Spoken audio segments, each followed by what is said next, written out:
Welcome to All Rise, Abdu. We're back. Derek, It's just you and me. We haven't done a lot of these recently. We haven't. And as we sit here, by the way, as I was thinking, just you and me, we're going to talk to each other more often than we're looking at a screen where we have a guest. It occurs to me that when you wear that particular, our logo, our brand on your shirt, Proudly. yes, very much so. In fact, you doubly wear it because I noticed that the blue of the shirt and the red of your beard is the logo itself. So you are literally a walking brand of Embrace the Truth. I'm actually quite... That's why I dyed it this color. Yeah, I've gone completely gray. Yeah. And I said, can you give me one of the least respect? No. The ginger. People love, gingers. No one makes fun of us. So I thought I'll go with that. I love it. Yeah, I love it. Yeah. Anyway, well, it's been a while since we did this. By the way, real quick, totally unrelated to this, and haven't had a chance to talk to you yet, but Gene Hackman. Yeah. What a wild story. And I love Gene Hackman, so I'm crushed by this story. Oh, yeah, absolutely. Such a Yeah. wonderful actor. In fact, I was just at the University of New Mexico, and my Uber driver and I were talking about the beauties of New Mexico and Santa Fe, and she said, I've lived here my whole life. I didn't realize Gene Hackman lived in Santa Fe. Yeah. And so the whole thing was shocking to everybody. So Yeah. that is really sad. Yeah. But I got my wife to watch some, because I'm always trying to get her to watch old movies with me. And so there was a reason that, I was like, well, it's Gene's movies. He's in some of my favorites, Unforgiven, Great movie. Mississippi Burning, all these great movies. But we watched The Poseidon Adventure. Wonderful. Oh, terrific movie. stuff. Crimson Tide. Crimson Tide. Amazing movie. Hoosiers. Hoosiers. My home state. I am a Hoosier. Yeah. So, we're always very proud of that movie. Yeah. And I'm a basketball guy, so I like to be some There we Hoosiers. go. There we go. So we've covered current events. Yeah. And but now here's another sort of a current event that we found out about. I don't know how many months ago now, but it's still like very fresh. It is. And near and dear to your heart because you have a bit of a similar journey at least. Because today we are talking about Ayan Hirsi Ali's conversion. And for people that don't remember, when she converted, she wrote to Christianity. She was a Somalian Muslim who converted to atheism / new atheism, and then now has become a Christian. And she wrote about this in I think it was UnHerd. UnHerd, yeah. UnHerd. And at that time, she got attacked a lot because the article just focused essentially on one aspect of her conversion, and a lot of it was she saw where the world was going. She saw Christianity as the only solution to that. And that was part of her conversion. Yeah. Not all of it, but Not a all huge of it, part yeah. of it. But some people took the article and said that's why she converted, as if that was the whole thing, when she was really just kind of writing an article about sort of an aspect of it. Yeah. And when we say some people, by the way, we need to be specific here. Right. Those in her tribe that she left, Yeah. in a sense, which she didn't really leave because Richard Dawkins was a friend and is still a friend. Yeah. And a lot of people who were amongst the atheists or the new atheists, as it were, in the early 2000s, she's still friends with them and she still converses with them, although she disagrees with them. So it was largely the atheist community and maybe some agnostics as well who were chiding her, saying, these are not reasons. These are personal reasons, but they're not objectively verifiable reasons. So your conversion is not intellectual thing, which is surprising given her clear intellectual prowess. Right. Yeah. And so then recently she was on Alex O'Connor's podcast, Within Reason. And she gave a few more. And Alex also, former, essentially kind of a new atheist acolyte or something, a disciple of new atheism. Yeah. And has since gone more into the agnostic realm. He's kind of left new atheism in a sense, though against a like set. And for people who aren't familiar, there's atheism, which is just kind of, I don't believe in God, or there's not sufficient evidence. And then there's this new atheism thing that arose really in the aftermath of 9/11. Yeah, when you have Sam Harris, Richard Dawkins, Daniel Dennett, and Christopher Hitchens all writing about how bad religion in general is, and specifically how bad Christianity is, that they were writing in terms of the reaction to radical Islam in 2001 in 9/11. but Letter to a Christian Nation, God is Not Gray, That God Delusion, all these things, these books. And so Ayaan Hirsi Ali, when she became an atheist, actually was sort of accepted into that fold because she was critical specifically of Islam when she went to Holland and became a member of parliament and a politician there, and was outspoken about some issues which she saw with Islam. But then she, along with others, started to lump all religion into the same mold or the same criticisms, including and especially Christianity. So the new atheists were not just atheists. Many branded them as anti-theists. Yeah. They just didn't. Yeah. They didn't just disbelieve in God. They thought there were good reasons to not believe in the gods as they were represented in various religious systems. Yeah. And religion was sort of at its essence morally wrong. If you happen to be a good Muslim, that's great, but you're or a good Christian, that's great, but you are fundamentally going against the teachings and the books that you love. And so, it was this idea that the famous Dawkins quote, science sends people to the moon. And will invite you into buildings. Yeah. Yeah. So that's kind of what we were dealing with then. That's when I was becoming a Christian. And it was this very sort of, it was no longer comfortable necessarily to be religious or a Christian. You were made fun of for it. Yeah. People were very emboldened because of these like heroes. They called them the four horsemen of the new atheist apocalypse or something like that.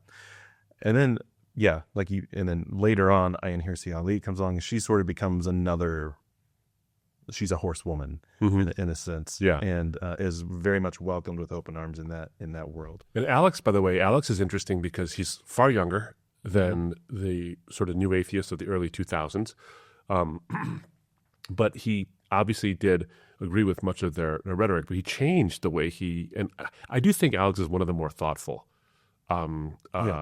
atheists, and even one of the critics of Christianity as well. When he doesn't have Bart Ehrman on his show, he's a very thoughtful. Yeah. Well, and that's a part of it too. Is that because we did an episode, by the way, and I think it's worth going and referring people back to, is maybe a while back. That's definitely the case. This set wasn't our set. Right. We did a podcast where we responded because Alex had said something along the lines of, there are experts out there, and who am I to challenge these experts, like a Bart Ehrman, for example. And so we have a whole episode about expert witness testimony. Coming from my legal background, is why do you challenge experts? Just because they have a lot of letters after their name doesn't mean that everything they say becomes sacrosanct in some way. You can challenge it, and in fact, it's your obligation to challenge it. And there are, of course, Christian experts on the other side who are just as qualified, who come to completely different conclusions. So you weigh the conclusions for their reasons on their own merit, not because of the authority who says them, which is a fallacy called the appeal to authority. But we point out in that particular podcast that he is actually pretty thoughtful. But I think he does sort of, lack of a better word, drink the Kool-Aid pretty quickly. Yeah. When certain experts, sometimes. But and in this podcast, you'll see kind of the growth. If you're familiar with him, his earlier days, you'll see the growth in him as well. Yeah. From cosmic skeptic to now, Alex O'Connor, the human being that's. Yeah. So it's pretty interesting. But so today we're basically going to just be responding to some of the things in his interview with Ayan Hirsi Ali, just because I thought it was a fascinating interview and brought up a lot of other aspects to her conversion, but a lot of interesting questions. And even some admissions from Alex that I thought were really interesting. Yeah. So why don't we go ahead and get started here. Let's dive in. Yeah.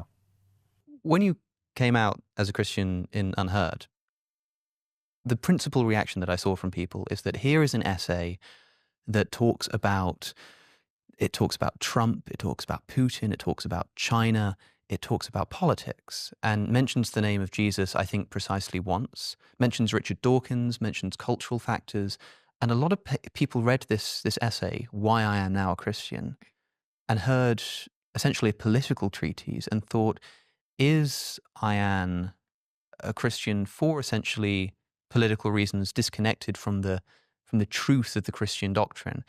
Since then, it sounds like your story has been much more personal, but people might still ask the same question. How much of this has to do with you believing that the doctrines of Christianity are true? That's also one of Richard's biggest problems or critiques, is that we're all delighted to see that this has changed your life and transformed you and that you're happy again. I mean, like that, nobody can disagree about that.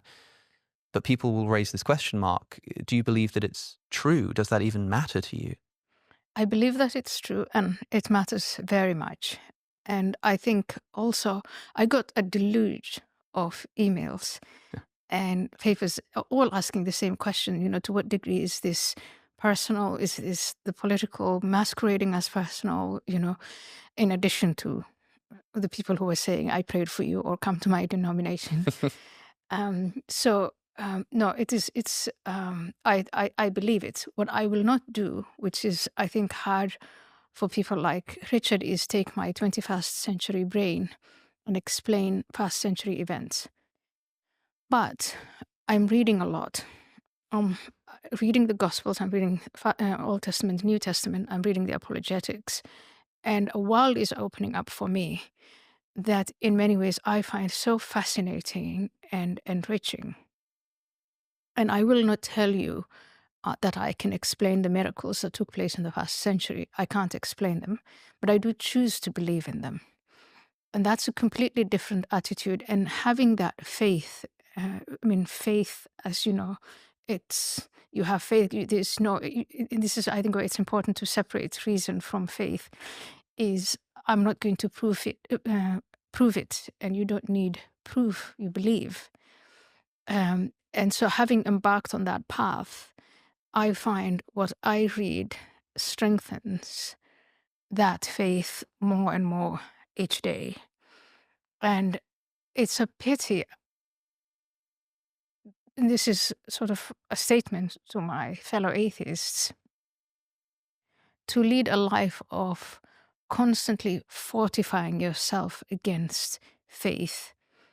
And then in that way, you create a counterfaith in non-faith.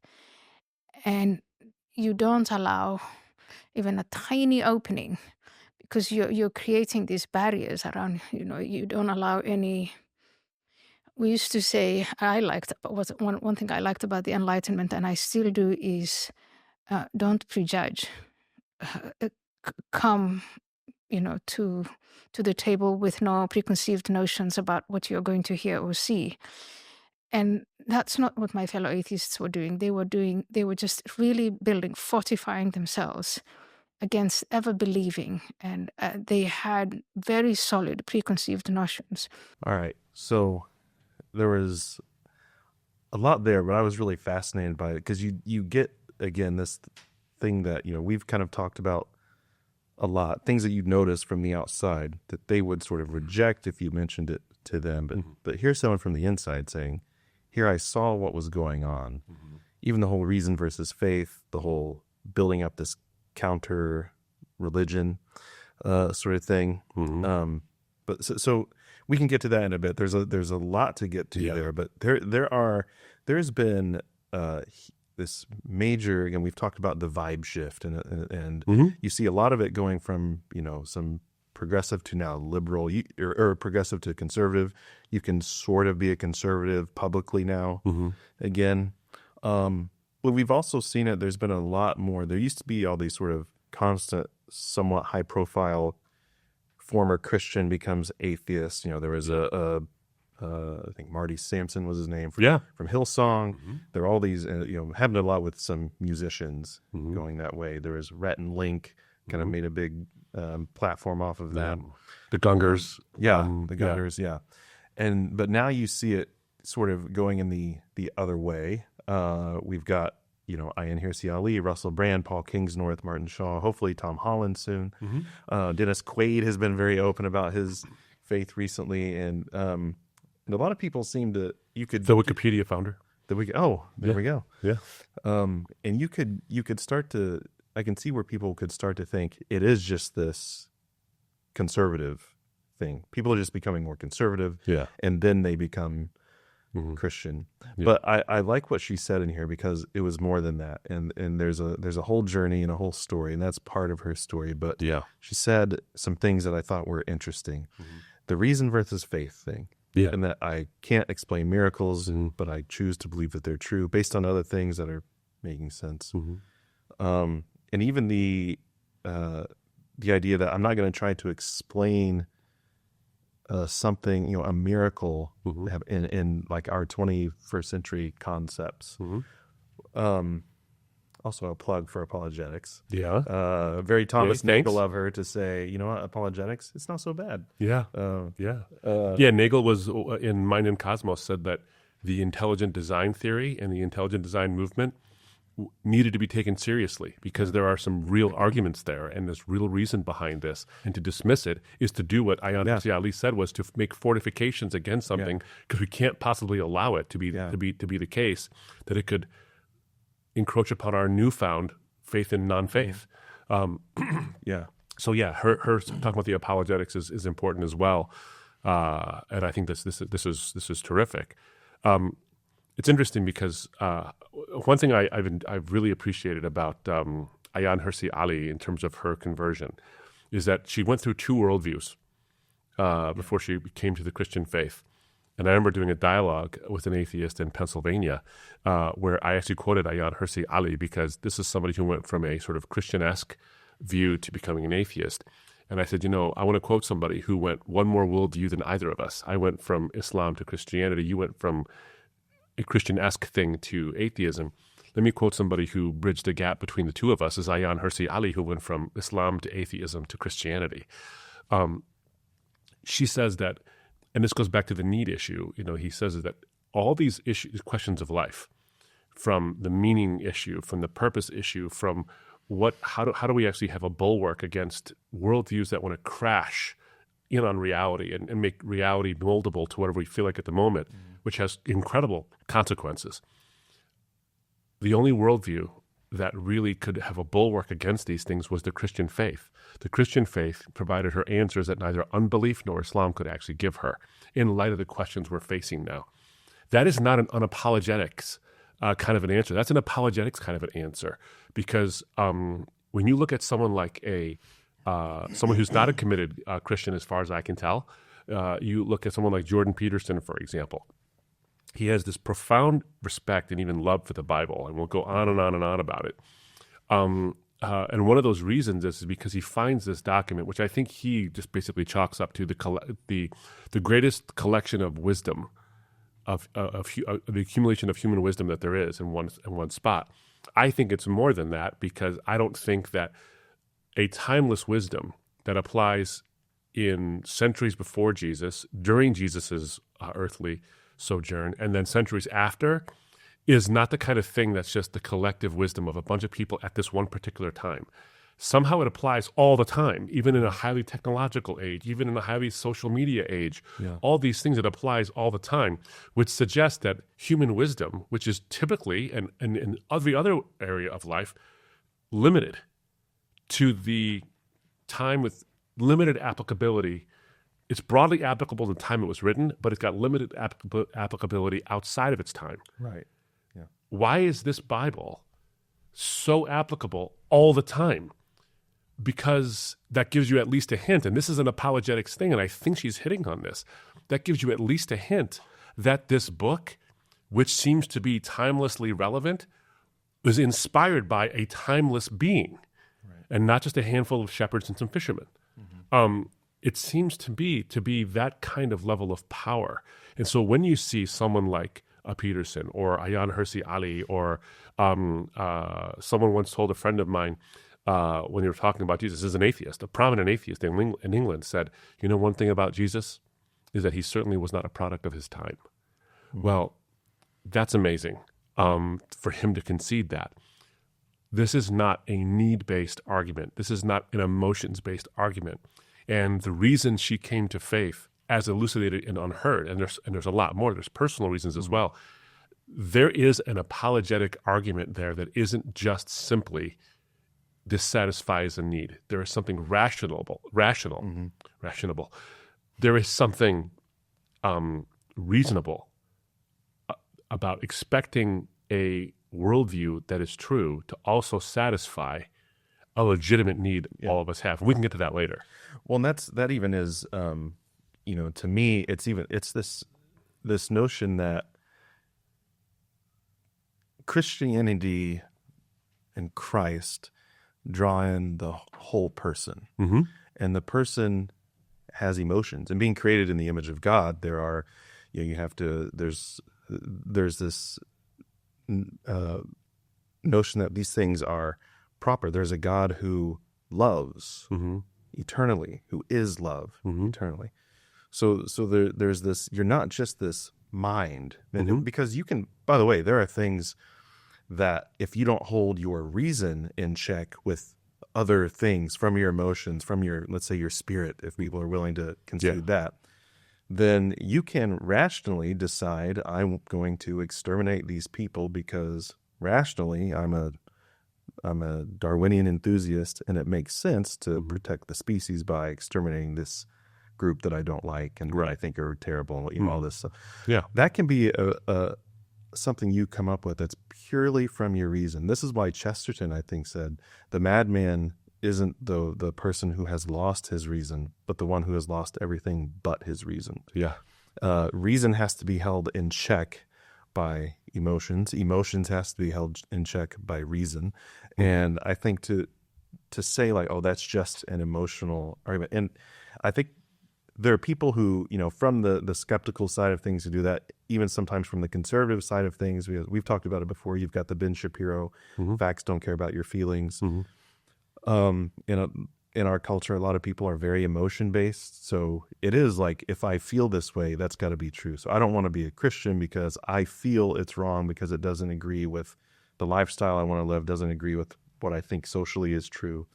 So that's all true. But it's this, I think she has kind of shown us the reality of it's this whole person approach, and emotions and needs and those things can be ways of seeing, okay, something's missing. Yeah. And that's even the C.S. Lewis, that there must be something. If I need this, if it's the idea of like, if you're thirsty, then that must be because water exists and you were meant to. So there is that level too, but it's a very, in a sense, in a holistic approach. And this goes back. So Lewis has the argument from desire. And the argument basically is for every legitimate desire, there is a legitimate fulfillment. So he says we have thirst, and there is water to satisfy that thirst. We have a need for food, and food actually exists to satisfy that. And he says something along the lines of, if I find in myself a hunger for which nothing on this earth or nothing in this life can satisfy, perhaps I have a legitimate need for something beyond this life that can satisfy that. Yeah. And then you have it, I think, given in book form, another form of it by Clifford Williams. It's called The Existential Reasons for Belief in God. You're a big fan of this book. I'm a big fan of this book. And it's not because he takes the existential issues, like the emotional needs that Ayaan Hirsi Ali, for example, found satisfying in the Christian faith, and then syllogizes them in a way that seems to make them reasonable. Now, Clifford Williams never actually says that simple existential need will get you to a rational belief in God, but he does essentially go further with Lewis's argument that there are legitimate desires, and a worldview worth believing would take your legitimate desires seriously and then offer you a fulfillment of those legitimate desires. And so one of the things that, as you were talking, there's a quote from Clifford Williams in his book, Existential Reasons for Belief in God, where he's talking about this, we're whole people, and we are a reflection of God's image. So you and I are not just logic machines. We're not just computers. We're not, and no one listening to this is that. There's very few people, I think, who would just be strict Spock people. But we're also not these like wailing babies where we're just, everything is a need. Satisfy my need, satisfy my need. We're an amalgam of both. And this is what he says. Emotions also make God's life spectacular, if we can speak of God having life. God is not a cosmic Mr. Spock. God does not spin out of the universe. God does not spin out the universe just via intelligence. And now we're thinking about AI as this like super thing that's going to eventually be godlike, just because it's intelligent. That doesn't mean it's godlike. It just means that it can do some calculations. And he goes on to say, if God spun it out by intelligence, he says, then God's life would be narrow and flat. But God's life is the most abundant possible. That is, God's life exemplifies all possible values consistent with being a perfect being. Though God does not have courage or fear because these things spring from finitude, God does delight in goodness and beauty and obtains satisfaction from loving and being loved. We were talking about before. These are part of what makes God's existence so magnificent and awe-evoking, and therefore ours too, since we have been made in God's image. So Williams is basically saying these aspects of God are awe-evoking, yet we reflect, we bear his image and therefore reflect something of the divine. So these needs would be legitimately there in every human being. And Alex simply is not saying that they don't exist. He's not saying they don't exist or they're not legitimate. And the people who have questioned Ayaan Hirsi Ali on this are missing, I think, a fundamental point. Yeah. And that fundamental point is that even if those were the only reasons she had for converting to Christianity, they're not illegitimate reasons. They might not be full reasons enough for other people to come to faith, but they're certainly not illegitimate reasons for her to have come to faith because deep-seated needs have been satisfied. That's exactly why I take a look at two different things Dawkins has done. Her good friend Richard Dawkins, who's no friend of Christianity. Right. One, he said that he is a cultural Christian, and I have a reaction video to that, by the way. He says he's a cultural Christian because he rather likes the hymns and the art and the beauty and the architecture that's come from religious expression. And he would hate to see those go away. Yeah. Well, if religion becomes this terrible thing and cancel culture holds sway, and I think it's losing a lot of its power, but we'll start taking those monuments down too, and we'll just have this like cold, rational, like just functional building, sort of government building kind of a thing going on. Yeah. But then the second thing he does is the Poetry of Existence, I think it was called. I can't remember the name of his book. Poetry of Reality is at least a podcast. Yeah, Poetry of Reality. Familiar with the book. And there's other atheists who talk about the magnificence and the beauty of the created order. They don't mean created like by a being, just the way things are. Mm-hmm.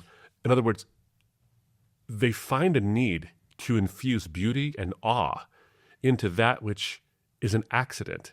Or even not even an accident, they might even say a necessity of physical processes. Yeah. Now, you can still be amazed how things work, but your amazement is augmented and heightened when you realize a mind was behind that. Yeah. If I saw a rock that was beautiful on the side of the road because of the minerals that happen to sort of coagulate or congeal or come together in this particular rock, and get worn down by various forces over time to make this particular rock at this particular place that I happen to be walking at there. Beautiful. But if I saw a rock that was painted in some way, I would have a different reaction to it. Now, I can be awed by the fact that nature sort of by accident did this. And that can be cool, but I think that there's something about when we see something that's designed, there's something beautiful about it. And Lewis again writes about this. He's like, when we see paintings of suns or paintings of lamps in a room or candles, they shine with a brightness because they're reflecting the reality outside of them. So a painting of the sun, as artificial as that painting isn't as magnificent as the sun it's reflecting because it's derivative. It's always derivative. Right. But because we reflect God's image, I think the beauty we see in creation is because it's derivative of the one who made it. Yeah. And that's why we have a natural awe of it all. Mm-hmm. So I would say when there are atheists who are trying to write books about why we should be in awe of nature, without a God,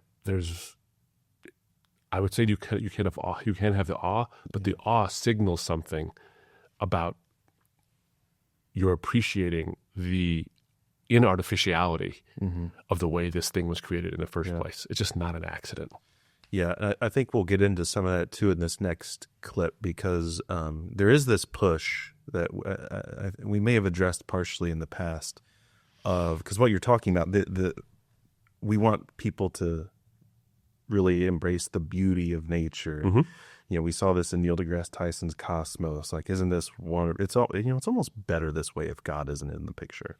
Yeah. It's almost, and, it's kind of better that we die and we cease to exist because, living forever would be boring. And, there's all these arguments, and you can see they are attempting to sort of take the existential dread that I think very naturally exists in atheism, and that existed at least in a lot of the classical atheists. A lot of classical atheists tended to be somewhat sad about the fact that atheism was was true. I mean, we'll hear a little bit of that even from Alex O'Connor later. There's almost this like, we'll get to it when we get to it. But so I think there's this real dread there that it is almost this evangelistic, like how do we put, or evangelistic, as Stuart McAllister said to me once, and that may be a common thing, but this, how do we, present this in a way to where it's like these old, you can find these old pictures from like the 19th century. And so when they had typically everyone only had one picture, but if someone you'd taken of it, but what if they died before they could have their one picture taken? Well, they would take a picture of them then. So here's this dead person that's propped up with, you could buy all these contraptions, and photographers had them of like how to get someone to look like they're upright and keep their eyes open, but they're actually but they're deceased.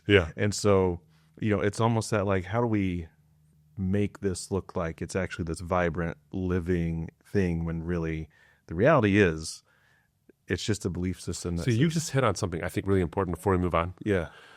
Because the criticism of her conversion was it just satisfied some personal needs for you, therefore not true. Well, then why are you trying to gussy up your worldview to make it seem palatable because it satisfies needs of awe and beauty and transcendence? Why do you keep going there? If it's just true, and you should believe it just because it's true, that there is no God and everything's here by accident, then just live with it.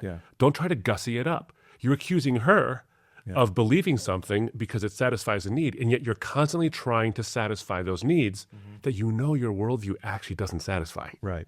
Yeah, and I think that's what's going on. And I think that's another difference between maybe atheism proper and new atheism.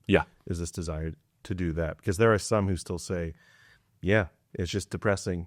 Julian Baggini, for example, has said things like that. You're just going to have to live with it. Find a way to be happy. You are Sisyphus. There is no. We just have to imagine Sisyphus happy, as Camus said. That's how we get around this issue. You're just going to have to imagine he's happy. Which is, it's funny because an atheist will chide Christianity to be wishful thinking. That is the very definition of wishful thinking. All right. Well, let's jump into the second clip here. What do you think is the biggest mistake that new atheism made? For me, it's the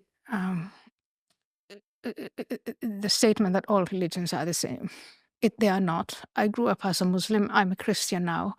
And they're completely different. So it was a huge mistake to throw them all in one bucket and make this general statement about all religions being the same. Number one. Number two, I think that because of this attitude, religion is, it's superstition, it's untrue, it's unintelligent. I think a false dichotomy was created about,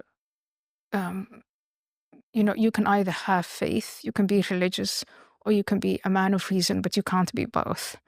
And that, I think, then created even more confusion, especially for young people looking for role models, looking to answer the question, what's the purpose and meaning of life? Why are we here? How do I relate to my fellow human beings? What's the good life? So those are two major ones. And then three, I think the organizing and then trying to mobilize people to choose atheism with both of these points, that I think then all it did was weaken and degenerate belief in Christianity, and it strengthened other religions. It strengthened Islam because it's consistent with what, for instance, members of the Muslim Brotherhood say about Christianity. They say it's false, it's weak, Muhammad is the last word. And so you listen to the atheists and they say they're saying it themselves. And it also opened, I think, the door for other pseudo-religions. Many of us have been discussing what wokeism is. And in many ways it has, I know it is neo-Marxism or it's cultural Marxism as some call it, but it is with religious zeal that some people believe in it and don't question it. And there is this void, this spiritual need that people have, And they found it in wokeism, because wokeism insists on justice, and young people seeking to do what is right and what's good and what's just now find it in these either false gods, or are in fact converting to Islam, or are feeling quite frustrated with their own legacy. They've been told Christianity is synonymous with, it's the religion of the white man. And the white man, the white heterosexual man, is an exploiter, a slaveholder, a colonizer. He's awful. And so you can't be Christian, you have to be something else. And I think that in itself has created a lot of, and I think it's unintended, but anxieties, depressions, confusion. And so these are all things that we have to grapple with. Okay. So I'll have to recuse myself from this part of the conversation because I am a white heterosexual man. Yeah, well, I don't want to dominate this conversation. every word you say is, I already feel the oppression. Yeah. So there is, again, there's a lot there. She's saying a lot in a little, I mean, that was roughly 3 minutes, but She's got a great economy of words. I love that. And you can tell she's lived through this very much, and seeing the difference between the two. So she's talking about a couple things there. First, there's the difference between Christianity and Islam. And second, it's sort of the pseudo religions that come in that vacuum, because all they've done is really, she's making the claim, all they did was really weaken Christianity here, where people were already sort of prone to wanting Christianity to be, you know, seen as this, that, and the other. So a lot of Christianity that was maybe legitimately weak and just giving into culture at every step, just everything they wanted Christianity to be, they say, hey, we're that now. So it just becomes a mirror image of where culture wants them to go in certain sects of Christianity.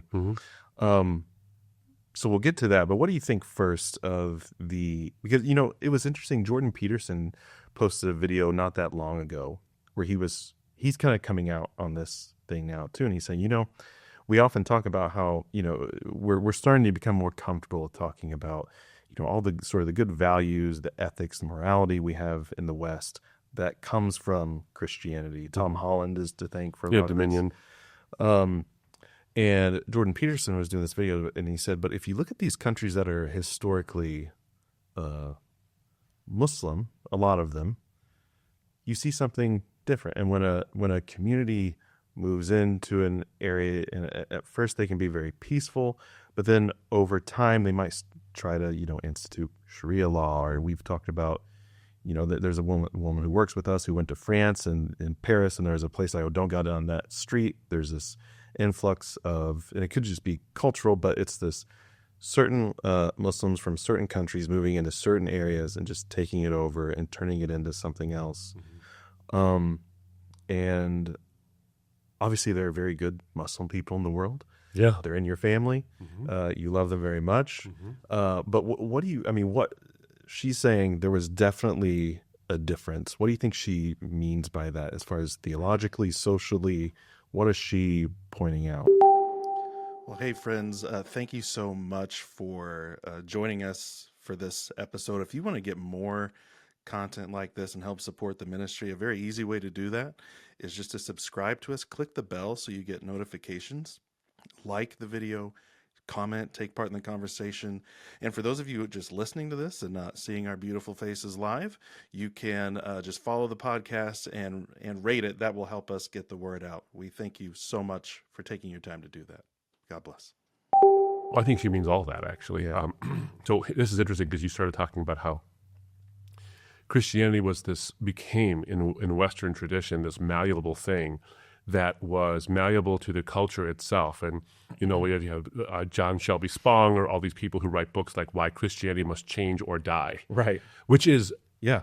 I got to pause for a moment because that title is hilariously ironic. Why Christianity Must Change or Die. Well, it did change. And it started to die. That's what killed it, yeah. And the fact that if you stay, exactly, because it's still alive and well in many parts of the world and flourishing, in fact, in many parts of the world. In fact, the parts of the world where they're trying to kill it, it's living. Yeah. Where we put it on life support because we're trying to make it palatable, it's, you know, this tepid, you know, sort of pale thing that's just not working out so great for a lot of people, but it's making a comeback. It's a soy boy, if you will. Yeah, yeah. Oh boy, pale, weak. Yeah, almost no muscle. Exactly.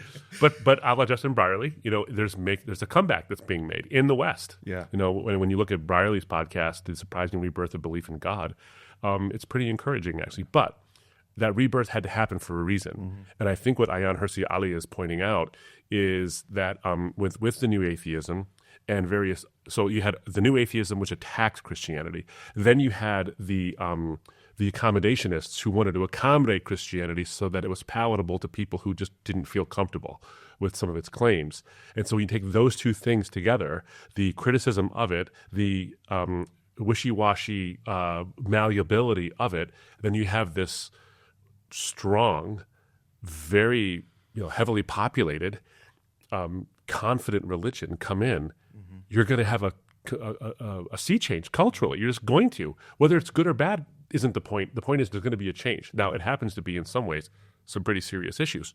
Right. So I think one thing is that she's pointing out, and this is important, I think, to point out, is that when she says they're not the same theologically. They don't even make the same historical claims. And this isn't even just true of Islam and Christianity. This is true of Islam, Christianity, Judaism, Hinduism, Buddhism, Sikhism, Jainism, you name it. Yeah, they're not the same. They're not the same. And to say they are the same sounds super respectful, but it's not respectful. It's disrespectful because you're not taking them seriously. Mm-hmm. This is what I call giving people the dignity of difference. You don't even have to criticize the social issues or, when they move into an area, they mess it up. You don't even have to say that. Just point out they're not the same. They can't be saying the same thing because a Muslim would say that to call God a triune being is blasphemous. To say that Jesus himself is God is utter blasphemy. To say that he died historically on the cross contradicts an important part of the Quran, which says he didn't die on the cross, nor is he raised from the dead. But those are all fundamental to the Christian faith, so they can't be true.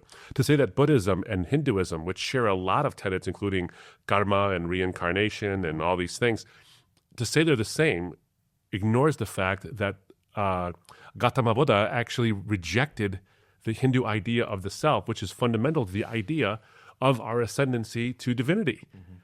So to say they're the same is just not true. And so, interestingly enough, it was the culture that wanted to accommodate all faiths as being true, which respected all of them equally. The new atheist did the opposite. It says, yes, they're all equal in their invalidity, and therefore you panned all of them. Well, there is one faith that just won't accommodate to that, and that was Islam. And there you had an issue there. So you do have some differences and some important cultural differences and some stuff that you have to wrestle with there about, peace and, political Islam, radical Islam, all these things that are going on in the world. So I think that she's basically saying that Christianity was a bulwark against these kinds of beliefs, but also the other religion she's talking about is wokeism. Yeah. And this sort of fundamentalism. I was reading earlier today about fundamentalism.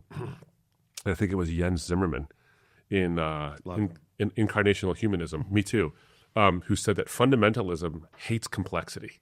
Mm-hmm. Fundamentalism hates challenge and it hates nuance. Mm-hmm. It's like, it's black and white thinking. This is the way it is. There's nothing else in between. And anything that's like that, we crush.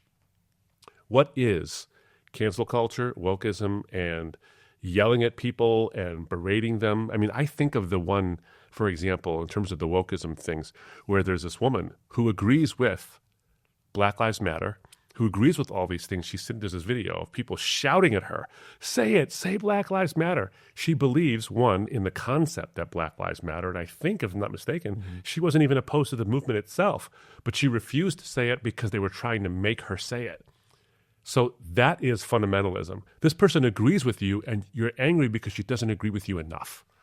And I think that is a kind of fundamentalism that she's worried about across the board. And I think that she's saying Christianity, when you got lumped in with everything and was all the same, you threw out the value of it. Mm-hmm. And one of its values is that it sustains human dignity across the board. A colleague of mine a while back said something interesting. He was talking to a leader of a radical Muslim group in the Middle East. I can't say his name, but he made a comment. I thought it was brilliant. because the leader of that radical group said, what is the biggest difference between your belief and my belief? Because they're both Abrahamic faiths in a sense. And my colleague said, here's the difference. I believe you're made in God's image, and your belief does not give me any room for that, to believe that I'm made in God's image. But because I believe you're made in God's image, I believe that you have value apart from your beliefs. Your beliefs don't define you. The things that you do don't even define you. God's image is what defines you. And so I can disagree adamantly with your beliefs, with your practices, and all these things, but still see you as inherently valid. Your belief doesn't hold that. Your belief holds that the value of a human being is demonstrated by the ideas they hold. And so if you find their ideals and their ideas hateable or detestable, then the person is detestable. And so you equate the value of a person with the value of their ideas. And so if you don't like their ideas, you can exterminate them. As a Christian, I can disassociate the value of a person with the value of their ideas. So if their ideas are bad, the person themselves is not worthless. Right. And that is a fundamental difference. And I think that's what Ayaan Hirsi Ali is. She didn't say these words, but essentially that's the big difference. And to me, that's an objective reality of the world, is that ideas and people have different values. And Christianity is, if not the only worldview, at least one of the very few worldviews that would say that the value of an idea is not equated to the value of the person. Yeah. And you can still respect the person, even if they're you can still respect the dignity of the person, even if you don't respect the dignity of their ideas. Yeah, and just to add a bit of that too, but I think on specifically the wokeism part, because there's the respect for people, and on the wokeism thing, to me has always seemed like there's this vacuum. Parts of Christianity becomes this shrinking violet. There's this vacuum of meaning and purpose, and then some people learned that you could sort of weaponize empathy. So I think a lot of people on that train believe they are doing the most important work that could be done and helping people in certain ways. But it's sort of this Christianity on fumes thing. Like, why do these things matter to you? Why does justice matter to you so much? Why does this matter? Why does that? Why does respecting the individual? So you see all that. It's almost like there is this with certain marginalized groups, which again, who cared about marginalized groups before Christ came? Almost, I mean, if you were marginalized, it's because clearly the gods hate you, and there's probably a good reason for it, and there's nothing you can do about it, that sort of a thing. But there's all these things that you sort of see in the vacuum of Christianity. You get this sort of deformed version of it, I think, and it does really become this pseudo religion where our works become, this sort of it is a very workspace sort of thing like that, but it becomes the most important thing. You idolize whatever it is you're idolizing, which is, I don't know if it ends up being getting your will affirmed, or whatever, but or an agenda that you happen to sort of slavishly serve, even though maybe facts might have gotten in the way of the fully orbed view of that agenda. And you're respecting the image, but it's no longer the image of God. So you've lost certain barriers to what the empathy is meant to be. Well, and that's the interesting thing, is because empathy, it becomes one of these things where it's such a valuable thing, but it can be weaponized. And I would say it's not even weaponized intentionally all the time. Sometimes what happens is you don't realize the way in which you've weaponized your empathy, so that if you have empathy for my cause or for the people that I care about or for me specifically, that's important. But I'm not required to have it for you. In fact, if I have it for you, my tribe will excommunicate me. Yeah. And that's just that's just not a way to actually have a spirited debate that gets you forward in any way, shape, or form, whether it's religion or anything else for that matter. And one of the things she pointed out was that there is this cultural view of Christianity as the religion of white Western imperialist men who were trying to impose themselves on women and brown people. And of course, I wrote about that in a book called More Than a White Man's Religion. When you look at and the more she studies this, I'm sure she'll see it, and the more others have studied it, they've seen it, is that the Bible's framework for seeing all human beings as inherently valuable, regardless of what their skin looks like, or the foods they eat, or the languages they speak, and even to some degree the practices, that framework forms the basis of all of our ideas of equal rights, of all of our idea of equal dignity for human beings. And so I fundamentally believe, and if you look at the pages of the scriptures and you look at some explanations of some things that might be troubling in one sense, the reality is when you look at them in their fullness, the Bible in general and Jesus in specific through the lens of his life, those are the cures for the very things they're often blamed for. And I think she's seeing that. Yeah. So let's go ahead and take a look now at this next clip.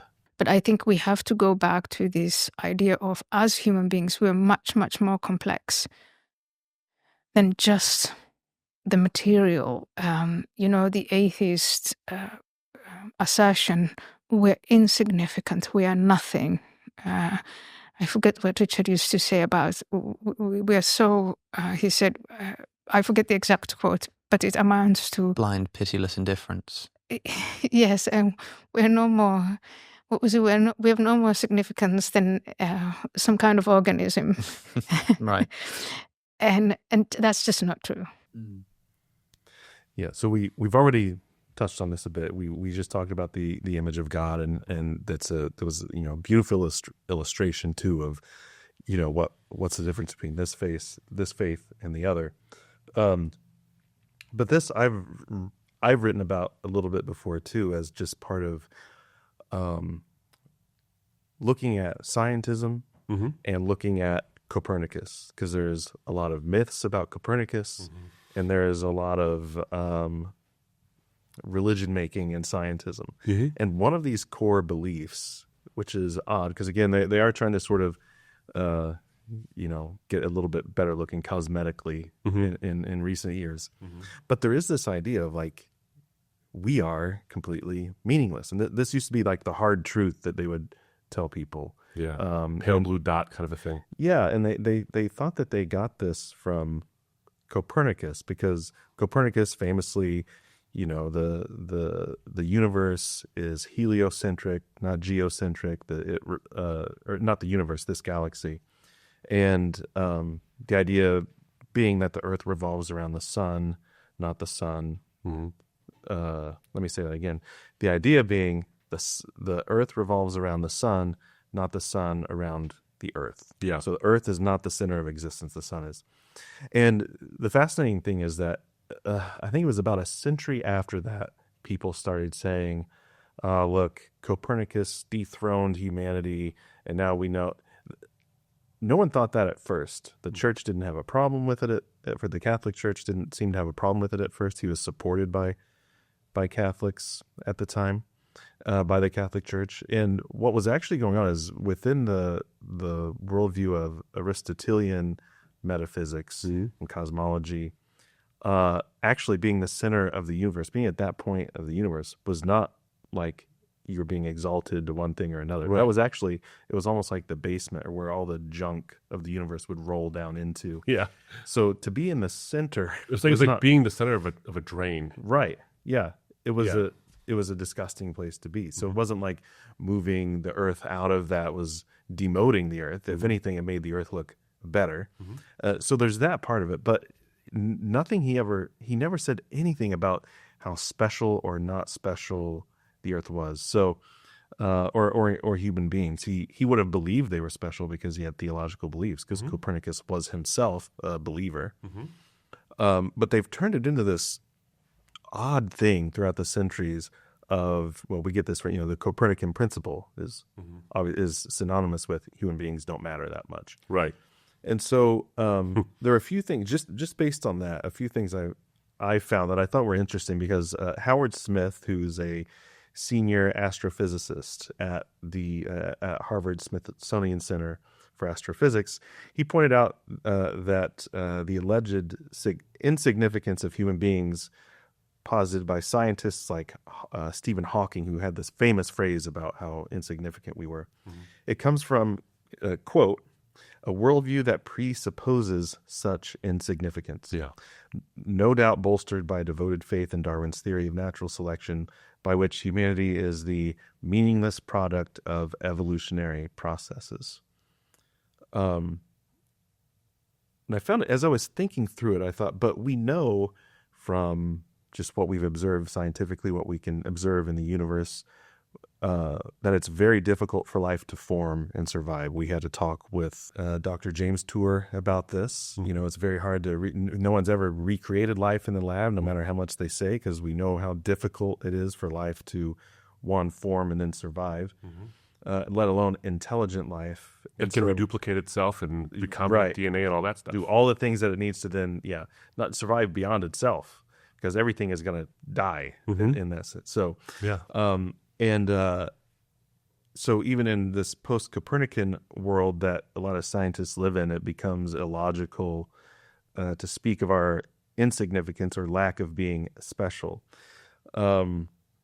And so simply because a lot of planets exist, that doesn't mean that one of them must produce intelligent life. That's another sort of misnomer, a misunderstanding of this, that the odds don't change. If you have a 1 in a trillion times a trillion times a trillion chances of forming life, it's not like every time a planet forms without life that the odds get better and better and better. It's not that type of odd. It's not pulling a ball out of the lottery thing. It's every time it's that unlikely. Yeah. And so I bring all that up because, again, Howard Smith wrote that life on Earth may not be ordinary. And he said, as far as a universe of intelligent beings goes, we may be isolated and truly alone. And he said, the Earth, even if it is not unique, for all intents and purposes, is a special place. So that's sort of, I like that because here's a scientist at the top of his game. It's sort of getting beyond what are clearly theological beliefs or atheological beliefs within that worldview to say that you're just not special, because pretend you didn't believe and you were just an atheist, but you loved science. Yeah. And you knew all that we know about life, you know all that we know about the universe. How can you say that we're mundane? You might be able to say that we're meaningless, that none of this means anything. That might be your belief. But to say that you're sort of not special, not unique, when all evidence points to the fact that we are so far. Maybe one day we'll find these people, these other beings that they say most likely exist out there, but yet we have no evidence for. So it is a strange thing that has now come into a lot of the new atheist and Dawkins world. Well, it's not even it's a non sequitur, but it's also illogical because it's self-contradictory. Because if you're a secular humanist and you're a humanist, you therefore believe in the value of human beings. But what you really mean is not the objective value in terms of it's beyond human opinion that human beings are valuable. What you mean is human beings' opinion of themselves creates the objectivity of our value. When, of course, the Neo-Later says is that we're no more significant than this sort of tiny microorganism that doesn't mean anything, as Ayaan Hirsi Ali was pointing out. So you can't say humanism and you can't say non-humanism and then be expected to be taken seriously on this worldview. Yeah. But when you look at the probabilities of life and you look at the way the universe is finely tuned for life to exist at all, let's say it's abundant throughout the universe, but this universe is highly unlikely to produce life, yet it's the one that does, even if it's in 1 billion different planets. How does that make any of that life insignificant? That's a non sequitur. Just because there could be more means you're less significant. I got news for you. There's 8 billion of us almost on this planet. Would you really say that any single human being can be treated by their government as insignificant? Let's say you have populations that are huge, like in China or in India. Is it okay for the government to wipe out a single person because, well, they're in the way, or they consume too much food, or we need... in fact, some regimes do that, and we call them war crimes. Yeah. So just numbers doesn't mean you're insignificant. So it reminds me of the ending of the movie Contact. And this is why I like this so much, because Carl Sagan was sort of like this this person in conflict with his own beliefs. He didn't believe necessarily in God, but he was agnostic enough to say, I don't know everything. And I have this yearning for meaning. So in the movie Contact, which is a semi-allegorical way to say these are the things that Carl Sagan himself wrestled with, Ellie Arroway is the heroine. She's the scientist who doesn't believe in God, but there's this message that comes from outer space to help them build a machine that can take human beings to the star system Vega, where they encounter these aliens. And she, through a long process, she eventually becomes the candidate who goes. And she experiences this. Now, what she experiences as hours of an encounter actually looks to everybody else like she just fell through the machine and landed in a safety net and didn't experience anything. So at the end, there is this hearing where they're basically saying, was this a huge fraud? Were you part of a fraud? What was going on here? And she says, I know what I saw. And I know what I experienced, despite the evidence that suggests I experienced nothing. And then she says something interesting. She says, what I experienced has basically helped me to see that how insignificant in one way we are compared to the vastness of the universe, but how special and how precious we actually are. Sagan wrestled with that all the time. And I think that statement is actually more profound than even the writers of that movie and Sagan himself, for the book that it was made from, actually realizes, is that we are, this pale blue speck in a universe incalculably big in so many ways. Yet that doesn't make us insignificant, or as Lawrence Krauss has said, a bit of pollution and just completely irrelevant. It makes us incredibly relevant because of the rareness of what we actually are. And at the end of the movie, Ellie Arroway is giving a tour of the Very Large Array. Over in out in the desert, we have all these telescopes and these radar dishes that are pointed to find extraterrestrial life. And she's giving a tour of the Very Large Array to all these kids. And a kid asks a question, is there life on other planets? Now, she just experienced it, but it's controversial. So she says, well, what do you think? Which is a great way to answer a question, by the way. And he says, I don't know. And she goes, oh, you're a skeptic. I like that. That's good. She says, I'll tell you what, though, the universe is bigger than anything anyone's ever imagined. So if it's just us, it seems like an awful waste of space. And I remember thinking, that's a weird conclusion to come to. Because when you look at the sort of just so principles, the fact that we're not in the center of our galaxy, the fact that we're not the center of our solar system, and that we're in one of the bands of our galaxy in the in-between spot where the night sky isn't completely white, full of stars, that we can actually have a day and a night, allows us to see things we couldn't ordinarily see if we were the center of everything. Yeah. So the fact that we're not the center doesn't dethrone humanity. Right. It actually shows the specialness of humanity, because God has created a universe that we can observe. And he's placed the only place we know of where there are observers in the one spot where you can observe the maximal amount of the universe from where we are.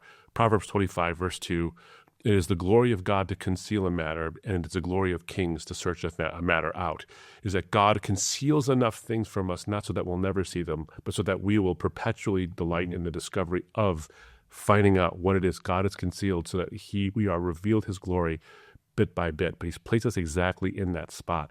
So the fact that we're not the center doesn't dethrone a thing. It doesn't mean that we're insignificant. In fact, our placement, and the more we know about our placement, shows exactly how much God loves us, because he gives this universe, which is not a waste of space. It is engineered so that we're exactly where we're at, based on the gravitational pulls and the way the galaxies far away work with our galaxy and all these things, so that we can see the universe clearly. So it's engineered. This vast universe. It's not a waste of space.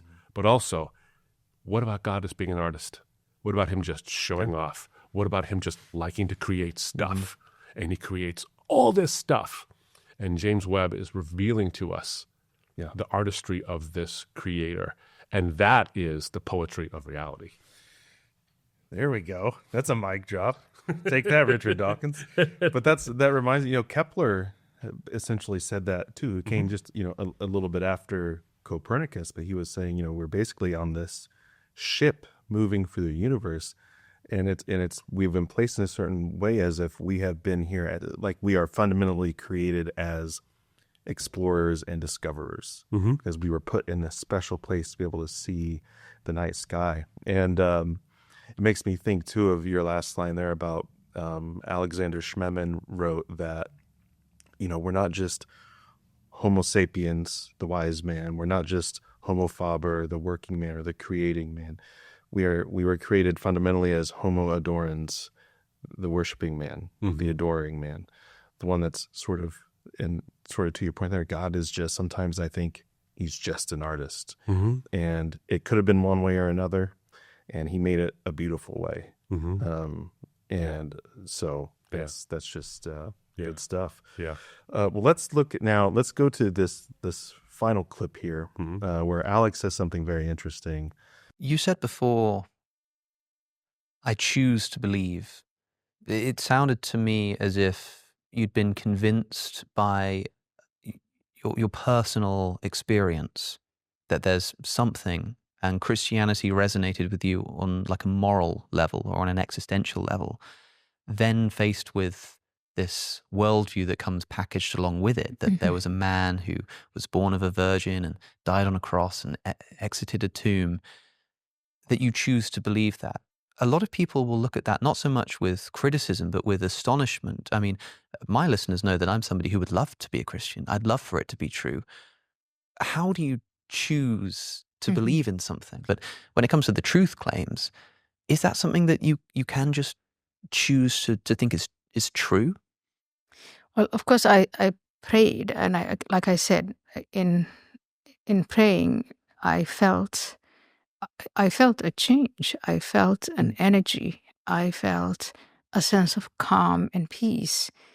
And I didn't leave it at praying. I pray, and again, I feel these changes. I wish I could share them with you. But then I also went on to read, and when I read the Gospels, I know I can't, the stories that are told, again, these are first century accounts of things that were happening, and I'm using my 21st century brain to digest it and to understand it.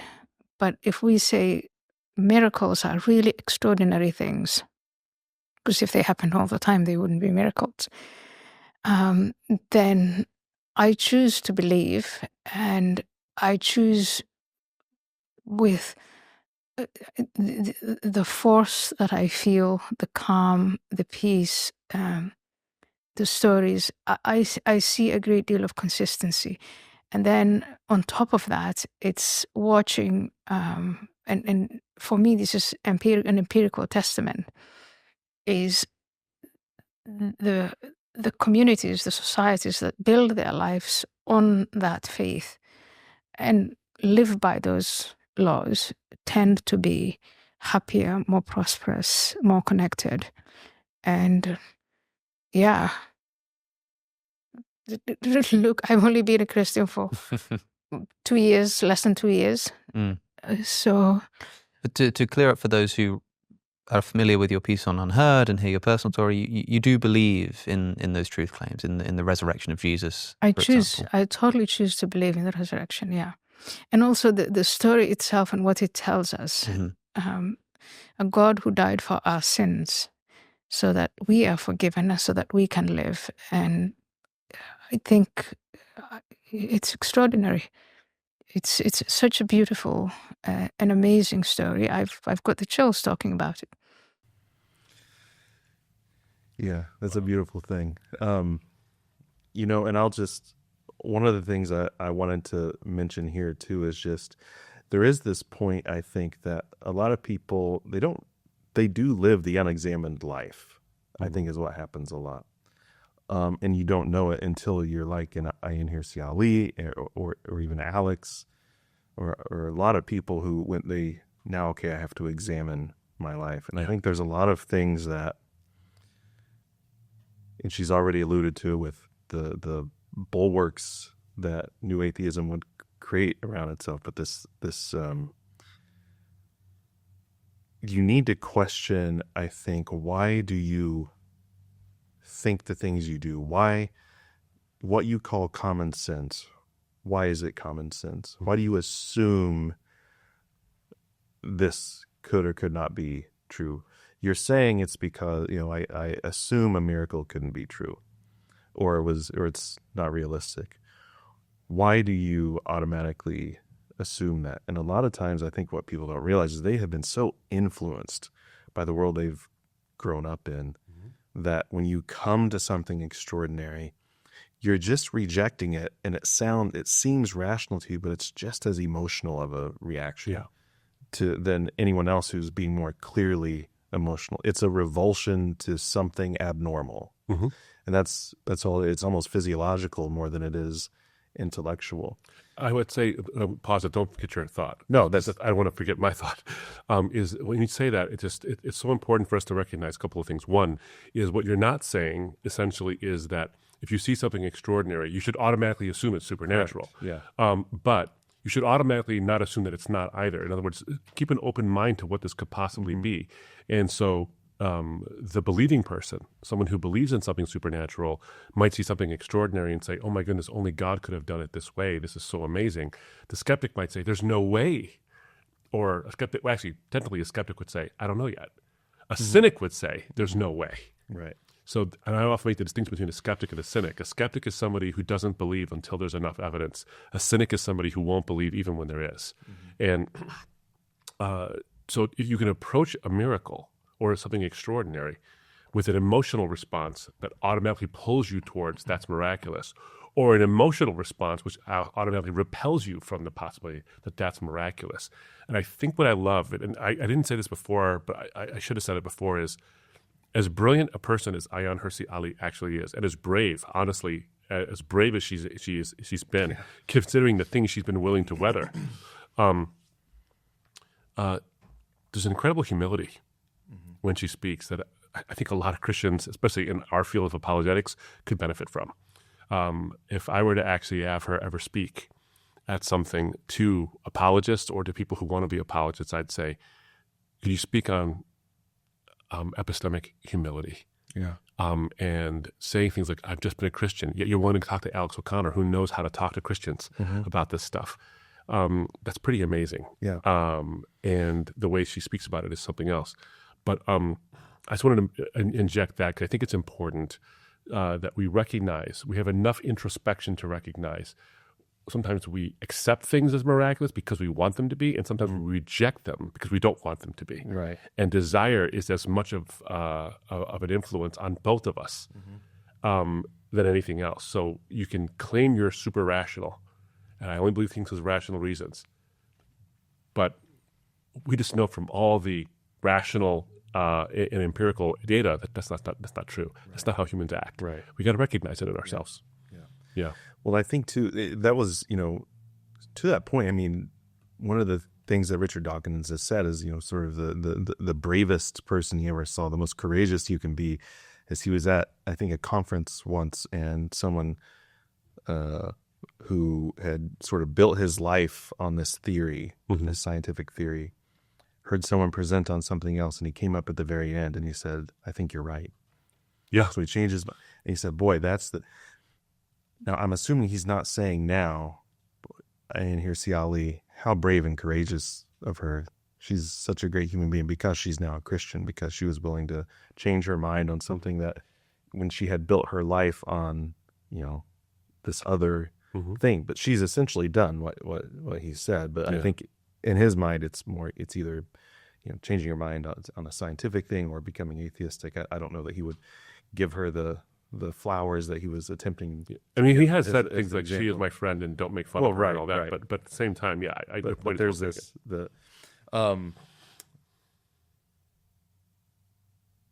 yes. Well, one of the things, one of the things I think when Alex says, as my listeners and viewers know, I would love for Christianity to be true. I take that as face value. Yeah, I take it at face value that he means that. And I've often wondered, because I came from an opposite perspective. I did not want it to be true, and yet found it to be true. Yeah, me too. And there's so many who did not, C.S. Lewis, the most reluctant convert. Yeah. We're sort of dragged kicking and screaming into the kingdom, not because our free will has been overtaken, but because our free will has been exposed and we don't want it to be true. And now we're like, I just don't want it to be true, but I can't intellectually and emotionally have integrity and not accept it. Yeah. But for someone like Alex, and I don't know him, obviously, would love to meet him one of these days, but for someone like Alex, there comes a time when bright people sometimes need more certainty than is actually required of a worldview to accept it. Yeah. So you can move from atheism to agnosticism, and agnosticism seems safe because you're saying, I don't want to believe it until I have enough good reasons, but the standard for what good reasons end up becoming is shiftable. Mm-hmm. So you can escape belief, not because you're some kind of coward, not that, but there is a sense in which you need certainty. And it reminds me of a couple of things. One thing was that something that Blaise Pascal, no slouch himself, quite a brilliant man, a scientist, theologian, and Christian. Really blazed a path. He blazed that. No, boy. Is that the phrase? To blaze a path? Yeah, you can blaze a path. Okay. The trailblazers. Sorry. Blaze a trail. Sorry, I black. Blaze a trail. That's if you're going to do it. To blaze a saddle, if you will. Go ahead. Yeah, if you're going to rule my momentum, do it right. No, but he said that the truth must be difficult. It must produce angst. Yeah. But Gavin Ortlund in his book, Why God Makes Sense of a World That Doesn't, is paraphrasing Pascal, and he basically says, God has arranged these things this way because certainty is not our main need, just as ignorance is not our main problem. And I think that that's true. We think ignorance is our problem. And if there's anything you can get out of Ayaan Hirsi Ali's conversion, and there's many things to get out of it, especially as she's growing, and her understanding of the veritability of our faith, it's that ignorance was not the main problem. Mm-hmm. Here's an incredibly educated, incredibly intelligent person who knows a lot about the world, who's been around, and gets how things work. And she resonates with this. Ignorance is not our main problem, which means certainty is not our main need. However, we can have enough knowledge, enough answers to really know what's worth believing in, what's worth holding on to. And I think of that, again, from Clifford Williams in Existential Reasons for Belief in God, where, again, he makes that argument that there's a legitimate need, and Christianity fulfills a legitimate need, which legitimizes why you should believe it. It doesn't mean that it's rational. What it means is that you're not crazy for believing it. You're not irrational for believing it. And he says, essentially, that need by itself does not justify believing in God. However, when need is supplemented with reason in some way, then need does legitimately draw us to faith in God. This drawing leads to the following three claims. And then he says, we should let ourselves be drawn to faith by need. Nothing wrong with that. Mm-hmm. We often do not. And part of what makes life so spectacular are the emotions we have when we satisfy our existential needs with faith in God. Hence, Ayaan Hirsi Ali talking to Alex O'Connor and getting chills as she describes the way God has fulfilled that need. And she did it not just by saying, I was lonely and I felt companionship. I was depressed and I no longer felt despair. She got chills when she was explaining the fundamentals of the Christian faith, that God incarnates himself, pays for our sins so that we don't have to, and rises from the dead to prove he was right. That's what gave her chills. Yeah. And that's what Clifford Williams is saying. And he says this beautiful statement, and I think it's right. He says, need without reason is irrational, but reason without need is sterile. And I think that, and I don't know Alex, but for those who might resonate with what Alex said, I would love it to be true, but I don't have enough answers. Need without reason is irrational, but we have enough reasons that our need can be satisfied. And if you're looking for pure reason without need, well, then that's a sterile thing. And I don't think they want sterile. I don't get that from him at all, but he's looking for something sterile. Right. And this leads to something I was thinking about in terms of this idea that we have to have certainty. G.K. Chesterton called joy the gigantic secret of the Christian, while sorrow is the gigantic secret of the skeptic. And he said, this is why. Because for the Christian, all the central claims of life have been answered, and the peripheral ones remain unanswered. But for the skeptic, it's opposite, is that the central issues of life, the ones that Ayaan Hirsi Ali found compelling in the Christian faith, why are we here? What's the meaning of life? How does morality make any sense? What is the good life, so to speak? Those have answers, and where am I going and all that, even if the peripheral ones right now don't. But for the skeptic, it's the opposite. Why are we here? There is no why. Sorrow, tough. That's the way it is. Things are the way they are. Is there any meaning in good fortune or in suffering, even if your peripheral questions are answered, like the sun is the center of our solar system? Okay, and that means what? Yeah. And that's why those answers never truly and fully satisfy, because once again, certainty is not our main need, just as ignorance is not our main problem. Yeah. Well, Abdu, let's to wrap this up. I want to quote from her piece in UnHerd. Yeah. Which I would advise everyone to go out and read it. It's now a historical document. It's going to be it made major waves. But entitled "Why I Am Now a Christian," and then maybe I'll read this, and you can just kind of leave us with some wrap this up and leave it with some final thoughts. She wrote, "I have also turned to Christianity because I ultimately found life without any spiritual solace unendurable. Indeed, very nearly self-destructive. Atheism failed to answer a simple question: what is the meaning and purpose of life?" It's one of those, and that is not an emotional question only. What I would say is that when you look at that main issue, the purpose and meaning of life, you can say there is none, and just move on with your life. But as Julian Bacchini said, when you had those billboards on the side of the buses some years ago that the British Humanists Association put up there, there's probably no God, now stop worrying and start enjoying your life.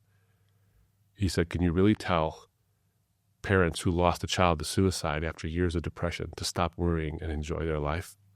Get real. And what Ayan Hirsi is asking us to do, Ayaan Hirsi Ali is asking us to get real with these questions. And if you're somebody and you're watching this and you just needed certainty, I want to encourage you to remember that certainty is not your main need, just as ignorance is not your main problem. Meaning, purpose, these can be yours because there is an objective reality to all of this. From the way the universe is constructed so that life can be possible, but the way that DNA works so that you can be possible. It looks like choices were made in this universe, a choice that was made so that you could exist, and a God who made a choice to enter into human history and die for your and my sins on this lowly hill in a forgotten outpost of the Roman Empire, and then rose from the dead to prove that he has power over death itself. And so that meaning and that purpose that Ayaan Hirsi Ali found in the Christian faith that gives her chills, this incredibly bright, very brave person found meaning there. Maybe you can too. I have. I know Derek has. Maybe you can too. So until next time, I want to thank you, Zach, for a great production, Derek, for some great conversation and some great research. Until next time, friends, the defense rests.